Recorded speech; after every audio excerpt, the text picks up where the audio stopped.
Chapitre 18. Le bouchon au bout de la ligne ne bougeait pas d'un poil, et mes yeux commençaient à s'alourdir à force de fixer la lumière qui se reflétait à la surface de l'eau. Je bâillais à m'en décrocher la mâchoire, et je ramenais à moi la tige en bambou. À l'extrémité se balançait un hameçon argenté vide. L'appât avait disparu. Cela faisait 10 jours que nous avions emménagé ici. Pour subvenir à nos besoins, j'avais troqué ma compétence d'épée à deux mains contre celle de la pêche à la ligne, mais à mon grand dam, je revenais toujours bredouille de mes virées halieutiques. Mon degré de maîtrise dépassant presque les 600, je ne m'attendais pas à obtenir de grosses prises, mais j'espérais au moins pouvoir rapporter quelque chose. Malgré tout, les jours s'écoulaient et ma boîte d'appât achetée au village se vidait sans que nous n'ayons pu nous régaler du moindre poisson. « J'en ai marre !» pestai-je à voix basse en m'allongeant par terre pour piquer un somme. Le vent qui soufflait et ricochait à la surface du lac était glacial, mais le pull épais que m'avait confectionné Asuna, grâce à la compétence couture, me tenait bien chaud. Bien entendu, elle ne maîtrisait pas encore complètement cette technique, et ses réalisations ne rivalisaient pas avec les vêtements que nous avions achetés dans le commerce. Mais je m'en fichais. Nous étions maintenant dans le mois du cyprès, qui correspondait au mois de novembre, et l'hiver s'installait nettement. Toutefois, dans ce monde, il n'y avait pas de saison spéciale pour la pêche, et je me demandais si je n'avais pas utilisé tout mon capital chance en épousant une si jolie fille. Je me roulais dans l'herbe en souriant béatement, lorsqu'une voix retentit au-dessus de moi. « Alors, ça mord ?» Surpris, je me relevai d'un bond. Devant moi se tenait un homme équipé d'une canne semblable à la mienne. Il portait des vêtements épais et une chapka sur la tête. Il devait bien avoir dépassé la cinquantaine, car ses yeux derrière ses lunettes vertes accusaient de belles rides. Il était extrêmement rare de rencontrer un joueur aussi âgé dans SAO. À vrai dire, je n'en avais jamais vu. Et si... « Je ne suis pas un PNJ, me lança-t-il comme s'il avait lu dans mes pensées. Excusez-moi, c'est juste que... Je comprends, je suis sûrement le doyen ici, dit-il en riant. Tout en s'asseyant à côté de moi, son corps replé se mit à trembler comme un flanc sous l'effet de son hilarité. Il détacha un petit sac de sa ceinture et en sortit un appât qu'il fixa sur un hameçon. « Je m'appelle Nishida. Je pêche souvent dans le coin.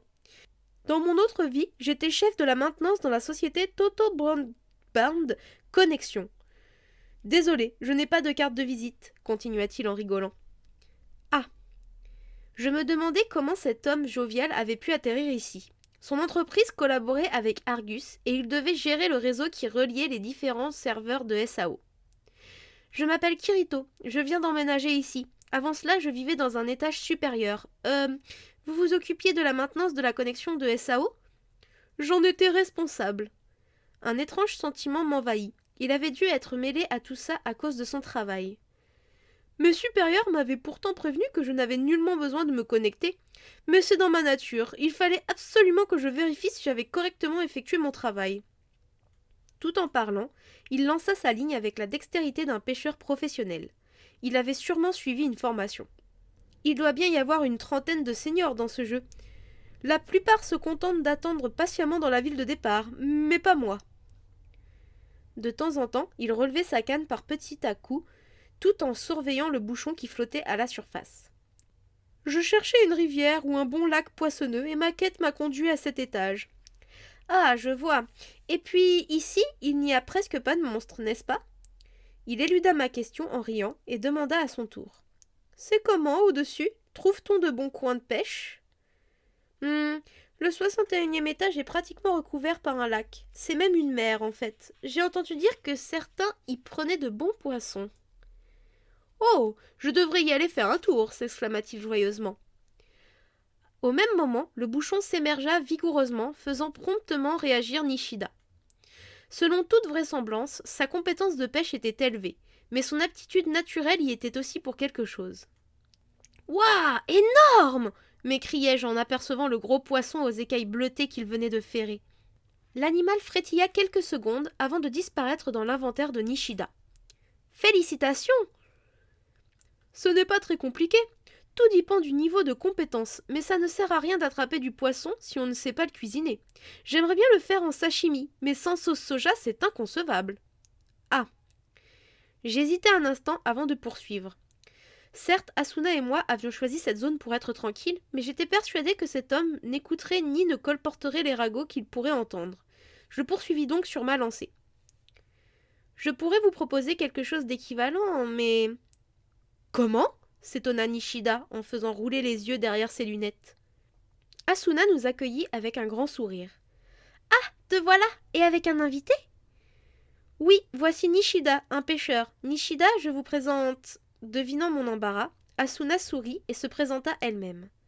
Enchantée, je suis Asuna, la femme de Kirito. Soyez le bienvenu.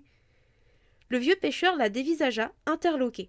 Elle était vêtue d'une jupe longue, d'un chemisier en lin et d'un châle.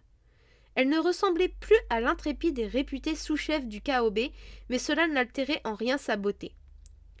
Nishida cligna des yeux plusieurs fois, se gratta la tête, puis se mit à rire. Pardonnez-moi, j'étais éblouie. Bientôt, l'odeur de la fameuse sauce soja envahit la maison et fit frémir les narines du pêcheur. Puis, tout en conversant gaiement, nous engloutîmes nos assiettes. Le poisson avait moins le goût d'une prise d'eau douce que celui un peu gras d'une céréole, mais nous sûmes l'apprécier à sa juste valeur. Nishida soupira d'aise, l'air ravi. Merci pour ce festin, je me suis régalée. Je n'aurais jamais pensé trouver une telle sauce dans ce monde. C'est du fait maison, je vais vous en donner un peu, dit-elle, en attrapant une petite bouteille qu'elle tendit à Nishida sans lui donner le détail de la composition de la sauce. Nishida semblait si confus qu'elle se dépêcha d'ajouter. C'était très aimable à vous d'avoir partagé ce savoureux poisson. Kirito ne rapporte jamais rien, lui. Le niveau de difficulté de ces lacs est bien trop élevé, me défendis-je maladroitement.